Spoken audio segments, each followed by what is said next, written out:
রাজার ঘরে ছোট রানী এলো পদ্মাবতী, রানী পদ্মাবতী। রাজার আরো 6টি রানীর ছিল না সন্তান, পদ্মাবতীর কোলালোতে মিলল সমাধান।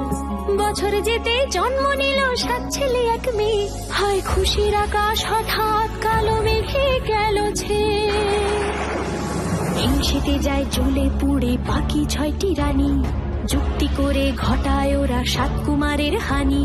সুযোগ মতো 7 ছেলেকে মাটিতে দেয় পুঁতে, বাঁচে একা পারুল, ওরা পায় না তাকে ছুতে। ধাইমা বাজায় সেই মেয়েকে বড় করে তোলে, 7 ভাইকে পায় যে পারুল 7টি চাপা ফুলে। এত কিছুর পরেও রাজার বিপদ যে কাটে না, সূর্য নগরে সুখের সূর্য আর ওঠে না। হিংসা বিবাদ বিচ্ছেদ আর প্রেমের কাহিনীতে পারুল বোন কি পারবে 7 ভাই চম্পাকে জাগাতে।